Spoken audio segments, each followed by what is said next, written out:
Hey, salut, je suis Thierry le jardinier, puis aujourd'hui on regarde comment pincer vos plants.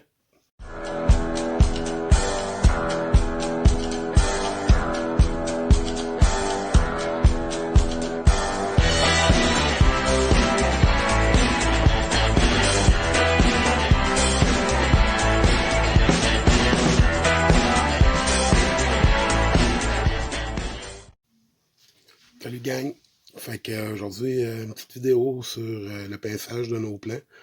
Ce que ça veut dire pincer, c'est retirer l'extrémité haute de la plante, le bourgeon nominal où est-ce que la plante a la plus grande croissance, pour favoriser le développement des petites branches d'un côté pour faire buissonner nos plants.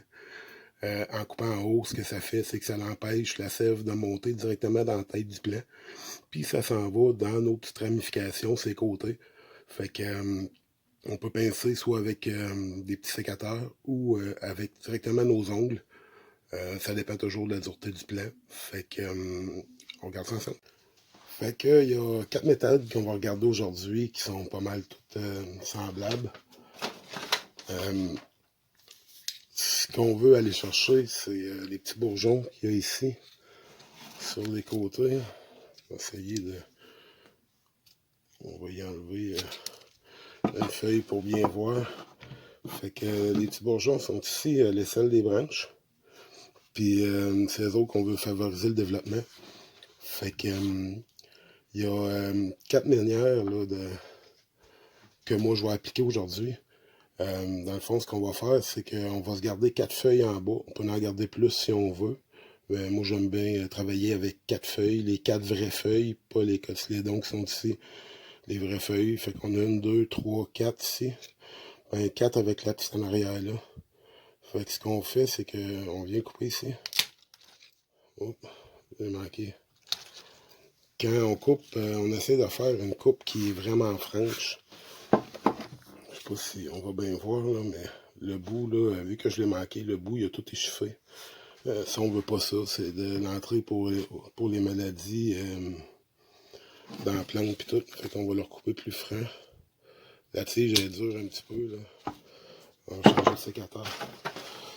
On va en prendre un qui est plus adapté à ça. Et voilà. Le petit bout. Comme ça. Ça, c'est la première méthode. On fait juste couper le haut. Puis on laisse ça aller comme ça. Ça va tiger dans toutes les aisselles des branches. La deuxième méthode que je vais vous montrer, c'est encore la même chose. On garde nos 4 vraies feuilles. On voit ici notre jaune qui est enlevé.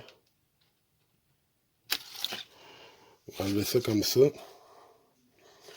Puis on va aller se garder juste une belle feuille qui est quand même assez grande. On va garder l'autre qui est sur l'autre côté, là, qui est ici. Quand on coupe nos branches, on garde tout le temps un petit bout ici. Lui, il va sécher puis il va tomber de toute façon. En le coupant comme ça, c'est que la maladie, la branche va sécher puis ça va empêcher la maladie de rentrer dans le tronc. Fait que, puis si jamais il arrive quelque chose, ben ça nous donne une petite marge de manœuvre pour recouper notre petite branche s'il y a quelque chose. La troisième méthode, toujours la même chose. 1, 2, 3, 4 ici. On coupe comme ça. Puis on va venir seulement couper que la moitié de nos feuilles. Comme ça. Ils vont être capables quand même de capter la lumière puis faire de la photosynthèse. Mais la plante ne fournira plus d'efforts à envoyer de la sève dans nos branches. Ça va se concentrer sur nos petits départs qui sont comme ça à l'aisselle des branches. La dernière méthode, il y a des plants des fois qui vont déjà avoir leur départ eux autres mêmes. Fait qu'on va venir le couper ici.